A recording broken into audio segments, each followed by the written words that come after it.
His grandfather was a wig maker for the theater in his hometown Piacenza. When Giorgio was a little boy in the years before the war, he went there with him to see Puccini's La Bohème. It was a snowy winter day, and the weather outside magically matched the frozen choreography of Paris inside. Theater had always brought him joy.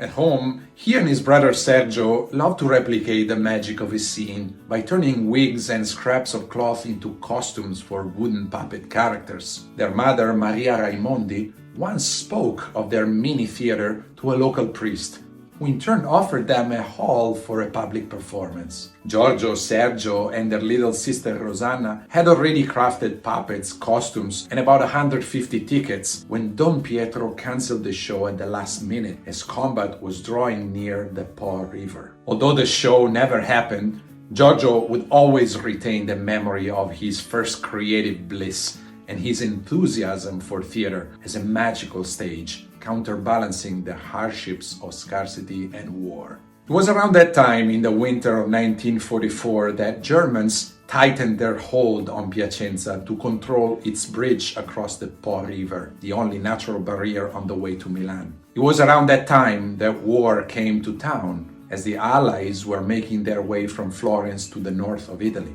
It was around that time that Giorgio's childhood home was destroyed by bombs, and he risked losing his sight as he mishandled a gunpowder bag that he and his friends had found on a dirt road.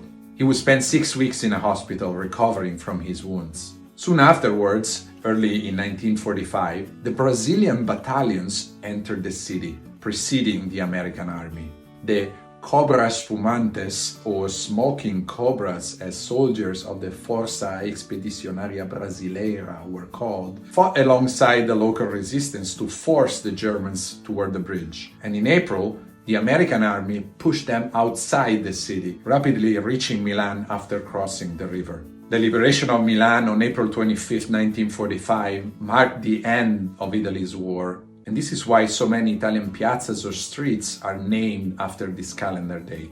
After the war, Giorgio found himself crossing the same bridge on his way from his native Piacenza to Milan, where he would attend high school. At 19, perhaps driven by the recent memories of hospitalization and war, he decided to pursue a career in medicine and was sent off to a military hospital in Verona in 1953. The rigor of his profession and the pragmatism he had inherited from his father Ugo, an accountant for a transport company, again overlapped in his attraction to theater in Verona, as he regularly attended the opera shows that were performed in the Roman Arena, one of the best preserved amphitheaters in the world. A few years later, his love for the arts, theater, and melodrama led him to reconsider his priorities and return to Milan in search of a different path. It was 1957 when he started working as a window dresser and sales clerk at Milan's department store La Rinascente. While showcasing textiles, gaining marketing experience, and peeking into the fashion industry, he discovered his creative vein, and as early as 1960, he began to design menswear for Nino Cerruti. Over the years, he made a name for himself, developing his own personal traits, honing the craft of styling clothes, and later practicing as a freelance designer. A turning point in his creative journey was the encounter with architect Sergio Galeotti in 1966 in the Toscan seaside city of Forte dei Marmi. It was Sergio who made him realize his potential, convincing him to open his own design office in Milan in 1973. It was Sergio who persuaded him to sell his Volkswagen Beetle to fund their startup on July 24, 1975. When they founded Giorgio Armani in Milan, the company had 2 employees, Sergio Galeotti keeping the books and Giorgio Armani designing clothes. His first collection would be presented in 1979 in the historic Palazzo Pitti in Florence. Now, it is quite remarkable and inspiring that Armani started his company at 41. Its foundation was not just an unexpected second half of his personal story, but the mature fruit of years of searching, moved by the relentless quest for value, without any urge to settle, without any fear of handling the gunpowder bag of formidable decisions, and without any reservations regarding his partner's trust. As Giorgio took on the creative side of the business, Galeotti had become the impresario for his new show, grounding their entrepreneurial venture with economic acumen and strategic insight. Their relationship is at the root of Armani's success formula, combining flair and discipline, creativity and management, artistry and business. Giorgio's talent in infusing bodies with an unmistakable je ne sais quoi and turning any environment into a stage of enchantment went along with Sergio's understanding of fashion as a complex enterprise, where tailoring, stage design, and performance were as much a part of the opera as culture, business, and society. In the early years of his company, Armani slowly transitioned from designer to entrepreneur, in parallel with Clint Eastwood, whom Giorgio saw as his alter ego, who also transitioned from acting to directing during his 40s. It was in 1985, when Giorgio's partner Sergio died of a heart attack, that he took the helm of the brand. It was in honor of Sergio that he continued his work, and it was after his death that he truly learned the art of management, becoming at once a fashion philosopher and a fashion entrepreneur, a rare combination in one person. A key factor in Armani's growth in the early 1980s related to his collaboration with cinema and his ability to transform clothes into characters and celebrities into sources of inspiration. The 1980 movie American Gigolo launched his style in the United States, as Richard Gere's double-breasted power suit became a trademark of his character and his Armani wardrobe the central element of the plotline. Since then, Armani has become a household name in American fashion and dressed one celebrity after another, from Nicole Kidman to Cate Blanchett, from Penelope Cruz to Lady Gaga, and I'll show you some of his best creations later. In a later interview with the magazine Grazia, he related his love for cinema to a childhood dream, recalling his awe at Alessandro Blasetti's movie The Iron Crown, La Corona di Ferro in 1941 when he was only 8, and his fascination in visiting the Roman studios of Cinecittà for the first time at 20. As he then collaborated with directors in exploring variations to narrative themes and dressing characters, his style became a key value maker in cinema, and his fashion designs gave many movies their unspoken flair. Armani's understanding of fashion as a holistic language extended beyond the stage, whether in theater or in cinema, and broadly applied to arts, society, and culture as well. In 1990, Armani sponsored the show Pier Paolo Pasolini, The Eyes of a Poet in New York, celebrating the Italian writer, critic, and director who had been killed 15 years earlier, few months after the establishment of his company.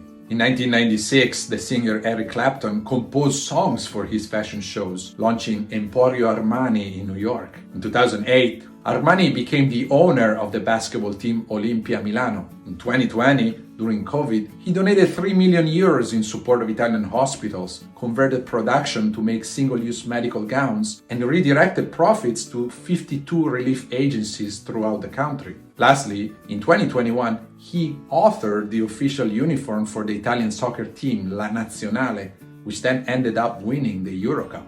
Armani's elegance, which is now widely recognized across the globe, evolved in dialogue with the style of his rival, Gianni Versace, in a competition that truly compelled the two artists to find, refine, and improve their unique languages. Now, their polarity during the 1980s and 1990s belongs to a larger narrative framework in Italian culture, which dates back to the Middle Ages. You might recall here the literary opposition of Dante and Petrarch, but rival heroes is quite a common trope later too, from the Renaissance duels of Michelangelo and Raphael or Ariosto and Tasso to the Baroque clash of the Roman architects Bernini and Borromini. These aesthetic and cultural feuds also translate into 20th century sports, as we see in the cycling battles of Coppi and Bartali in the 1950s, or the enmity of Mazzola and Rivera on the soccer field in the 1970s. In this context, then, the Armani-Versace rivalry should not be read through an antagonist cliché fueled by opposing fan bases, but rather as an illuminating situation, heightening the visibility of each artist's distinctive traits. In this light, their styles can be summarized in an essential antinomy: simplicity versus eccentricity, or in other words, minimalism versus hyperdecoration. In contrast with Versace's colorful, unconventional, and quirky style, Armani aspired to create a sophisticated balance of theatricality and effortlessness, ultimately embodying the notion that fashion, in his words, is not about being noticed, but about being remembered. It follows that Armani's unstructured lines and clean cuts are not blunt simplifications, but rather the outcome of subtraction aimed at achieving overpowerment through understatement. In his pencil, simplicity coincides with modernity, as minimal details become speaking elements of a non-ostentatious luxury, allowing the person to be at ease in his clothes. Designing clothes is designing characters, and wearing them is not an addition to the body, but its empowerment. We can see here that Armani's medical formation allowed him to perfectly tailor clothing to the body shape, turning it into a timeless canvas or a living entity. In Italian, portare un vestito, non farsi portare, or rather, to inhabit clothes, not to be owned by them. Not by chance, celebrities recurringly praise the experience of being themselves in wearing Armani suits or dresses.